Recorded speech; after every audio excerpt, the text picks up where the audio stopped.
Special guest হিসেবে এসেছি আজকে।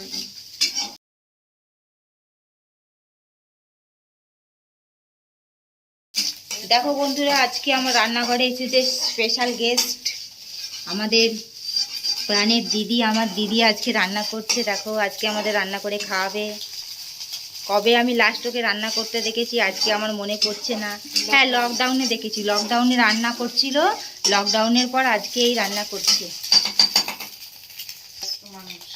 কি হচ্ছে তাহলে চলো তোমাদের সাথে পুরোটাই শেয়ার করব আমি, দেখতে থাকো, সাথে থাকো। আজকে ব্যস্ত মানুষ আজকে রান্না করছে।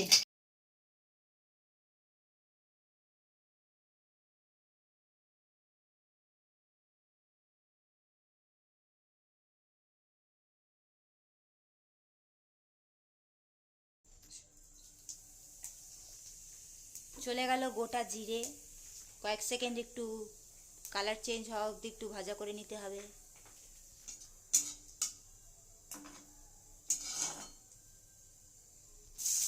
দিয়ে দেওয়া হলো কুচিয়ে রাখা পেঁয়াজ।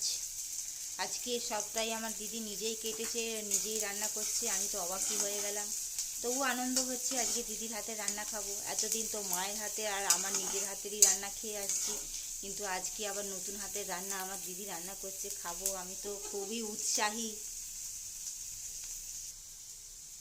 সাথে চলে গেল থেতো করা রসুন। এখানে 3-4টে কোয়া দিয়েছে, থেতো করে নিয়েছে, থেতো করে এটা দিয়ে দিল। রসুনের কাঁচা গন্ধ চলে গেছে, এখন দিয়ে দেওয়া হলো টমেটো কুচি।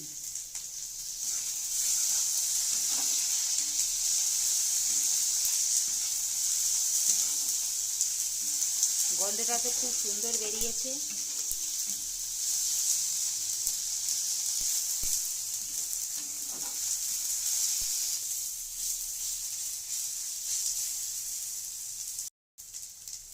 এবার দিয়ে দিল চাট মশলা।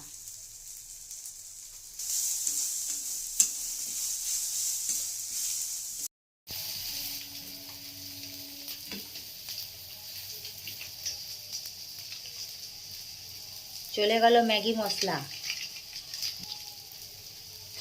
ম্যাগি মশলা দিয়ে দিল।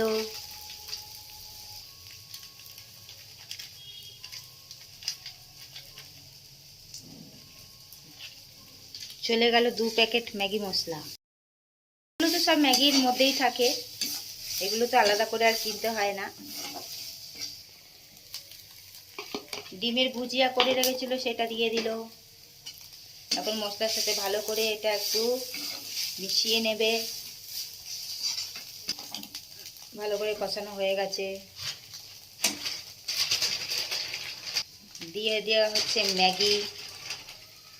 যে যেরকম হিসাবে বানাবে সেই হিসাবে দিয়ে দেবে।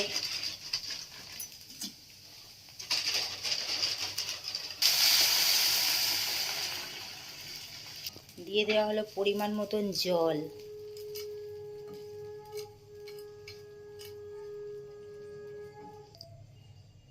এবার চলে যাচ্ছে পরিমাণ মতো নুন, যেহেতু ম্যাগি মশলায় নুন দেওয়া থাকে তো নুনটা বুঝে শুনে।